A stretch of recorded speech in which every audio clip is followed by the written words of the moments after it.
എൻ്റെ അമ്മ വെക്കുന്ന കോവയ്ക്ക മെഴുക്കുവരട്ടി നമുക്കൊന്ന് കണ്ടു നോക്കാം. അപ്പോൾ കോവയ്ക്ക നന്നായിട്ട് കഴുകി ഇതുപോലെ നീളത്തിൽ അരിഞ്ഞെടുത്തിട്ടുണ്ട്. ഇളത്ത കോവയ്ക്ക ആണെങ്കിൽ ഒന്നുകൂടെ സൂപ്പറായിരിക്കും. ഇനി പാൻ അടുപ്പിൽ വെച്ച് വെളിച്ചെണ്ണ ഒഴിച്ചു കൊടുക്കാം.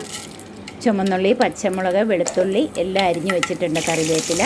അപ്പം എണ്ണ ചൂടായപ്പോഴത്തേക്ക് അമ്മ കടുകൊക്കെ ചേർത്ത് പൊട്ടിച്ച് പിന്നെ അരിഞ്ഞു വെച്ചിരിക്കുന്ന പച്ചമുളകും ഉള്ളിയും കറിവേപ്പിലയും എല്ലാം ചേർത്ത് വഴച്ചു വേണം.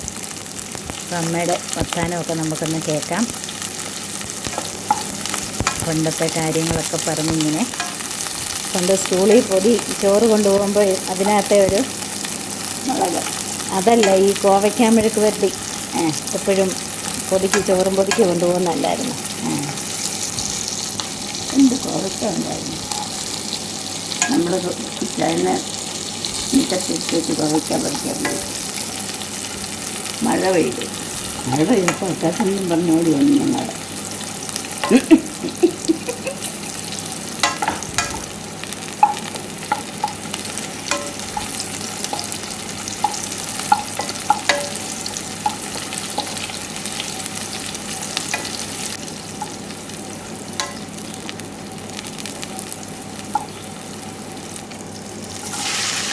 അപ്പം ഉള്ളിയും പച്ചമുളകും എല്ലാം വഴന്ന് വന്നപ്പോഴത്തേക്ക് കോവയ്ക്ക അരിഞ്ഞത് പച്ചയ്ക്ക് തന്നെ ചേർത്ത് പാകത്തിന് ഉപ്പ് ചേർത്ത് കൊടുക്കുവാണ്.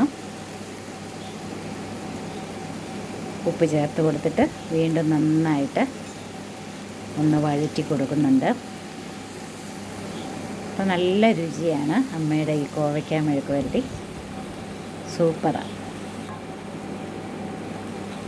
ഇനി നമുക്കിതൊന്ന് മൂടി വെച്ച് വേവിക്കാം.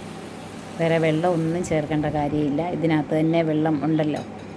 മൂടി വെച്ചൊന്ന് വേവിക്കാം. ഇടയ്ക്ക് മൂടി തുറന്ന് ഒന്ന് ഇളക്കി കൊടുക്കണം. വീണ്ടും ഒന്നുകൂടെ മൂടി വെച്ച് കൊടുക്കണം. അങ്ങനെ ഇടയ്ക്ക് ഇളക്കി കൊടുത്ത് അല്പം മഞ്ഞൾപ്പൊടിയും കൂടെ ചേർത്ത് കൊടുക്കുന്നുണ്ട്. മഞ്ഞൾപ്പൊടിയും കൂടെ ചേർത്ത് നന്നായിട്ട് ഇളക്കി ഇതുപോലെ നിരത്തിയിട്ട് ഒരു മീഡിയം ഫ്ലെയിമിൽ, കോവയ്ക്ക വെന്തിട്ടുണ്ട്, മീഡിയം ഫ്ലെയിമിൽ ഇനി ഇളക്കി നല്ല ഡ്രൈ ആക്കി എടുക്കണം. അപ്പം എന്തെളുപ്പം തയ്യാറാക്കാവുന്ന ഒരു കോവയ്ക്ക മെഴുക്ക് വരട്ടി. ഡയബറ്റീസ് ഉള്ളവർക്കൊക്കെ വളരെ സൂപ്പറാണിത്. ഒന്ന് ട്രൈ ചെയ്ത് നോക്കണേ. Thank you.